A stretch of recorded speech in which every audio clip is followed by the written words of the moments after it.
कहीं न कहीं लोकतांत्रिक देश में सही नहीं है। बहुत जल्द आवाज़ उठाएंगे और आवाज़ उठा ही रहे और एक ऐतिहासिक आंदोलन हम लोग वेदांता में करके आए हैं। अपने लिए मृत्यु पसंद करेंगे, बीमारी नहीं। बीमार है पॉजिटिव है, लेकिन उसके बाद भी अपनाएं। एक मजदूर की मौत हुई थी और वहाँ पर भी हम लोग को पता चला कि मात्र 300 रुपये देकर के 12 घंटे काम दिए जाते थे। हाँ बिल्कुल, ये कहीं न कहीं लोकतांत्रिक देश में सही नहीं है। जिस देश में लोकतंत्र की व्यवस्था हो, उस देश में आप मजदूरों के साथ इस प्रकार उनके खून पसीने को बहाने के बाद अगर इस दिन न्यूनतम मजदूरी दर में ऊपर से 8 घंटा से ऊपर मजदूरी लेते हैं तो ये दुर्भाग्य भेज रहे हैं। हम लोग बहुत जल्द आवाज़ उठाएंगे और आवाज़ उठा ही रहे। कल ही हम लोग इलेक्ट्रो स्टील में एक इतिहास बना के आए, लगभग 300 परमानेंट इतिहास बना के आए। आप पता कर सकते हैं, ऐसा आंदोलन इससे पहले 2012 में हुआ था, जब उसमें विधायक चला रहे हैं, वहाँ विधायक लोग प्रेजेंट थे जब 2012-13 में आंदोलन हुआ था।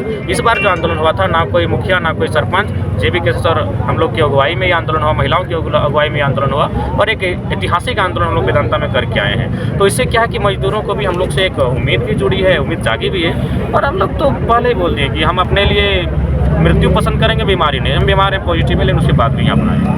घटना किस तरह की थी और आपके आने के बाद किस तरह से पूरे मामले में सुलह एकदम 100% आया। बापी मंडल जी जो भट्टे में कार्यरत थे, मजदूर थे, देखिए नित्य प्रतिदिन कार्य करते थे। तो उसी क्रम में आने के दौरान, मैंने कार्य के दौरान ही दुर्घटना के कारण उनकी मृत्यु हो जाती है। और चूँकि विगत 2 सालों का अगर मैं अपना अनुभव बताऊँ तो काफ़ी मशक्कत करनी पड़ती है अगर किसी मजदूर की मृत्यु हो जाए तो इंसाफ दिलाने के लिए।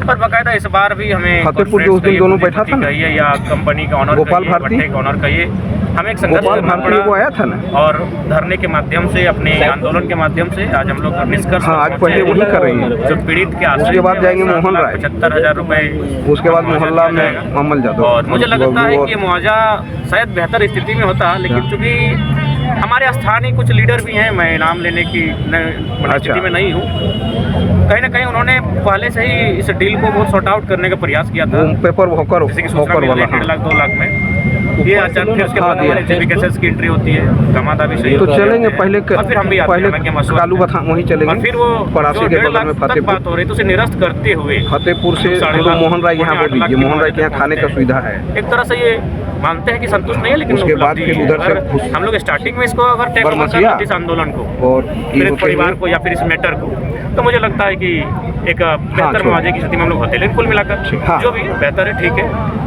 एक स्थिति ये है कि यहाँ पे जितने भी हार्डवेयर प्लांट काम कर रहे हैं, यहाँ पर जो मजदूर काम करते हैं या फिर जो इनके स्टाफ भी हैं, उनको ना तो आपका ESI का लाभ मिलता है और ना ही PF वगैरह इनका करता है। बिल्कुल, मेरा मानना है कि जितने भी गोविंदपुर क्षेत्र चूँकि एक इंडस्ट्रियल क्षेत्र के रूप में जाना जाता है, तो हम लोग चाहेंगे जब किसके बैनर तले सबसे पहले हम लोग मजदूरों की, जिस प्रकार भी हम लोग गाँव में जन जागृति कर रहे हैं, लोगों को जाके जगा रहे हैं, स्टूडेंट के बीच जाकर हम अपनी विचारधारा कर रहे हैं, तो जो भी मजदूर हैं, चाहे दिहाड़ी मजदूर हैं, चाहे संगठित मजदूर हैं या असंगठित मजदूर हैं, उनके बीच में हम लोग जाएंगे और बाकायदा उनकी परेशानियों से, उनकी समस्याओं से हम लोग अवगत होंगे। और हम लोग भविष्य में मजदूरों के हितार्थ के लिए कंपनी क्या क्या सुरक्षा की गाइडलाइन प्रोवाइड करेगी, किस प्रकार से उनका नियोजन में किस प्रकार से उनको फैसिलिटियाँ दी जाएगी, उन सब चीज़ों पर हम लोग बहुत जल्द आंदोलन करने की रणनीति तैयार कर रहे हैं। मजदूरों के लिए अलग से आप लोग का विंग भी होगा? हाँ, मजदूरों के लिए निश्चित ही विंग अलग होगा, मजदूरों के अलग विंग होगा, छात्रों के लिए अलग विंग होगा, महिलाओं के लिए अलग विंग होगा, तो वो स्वाभाविक है। और भगत सिंह ने भी कहा था, भारत असली आज़ादी का अनुभव उसी दिन करेगा जिस दिन खेतों में काम करने वाला किसान और फैक्ट्री में काम करने वाला मजदूर आज़ादी का अनुभव करेगा। हालांकि यह राशि मानते कुछ नहीं है, लेकिन उस परिवार को एक छोटा सा सहारा मिल जाएगा। और बापी मंडल के परिवार के प्रति शोक संवेदना प्रकट करते हैं, सहानुभूति प्रकट करते हैं और हम लोग प्रयास करेंगे उस परिवार के साथ मुसीबत में, दुख में खड़ा हो सके।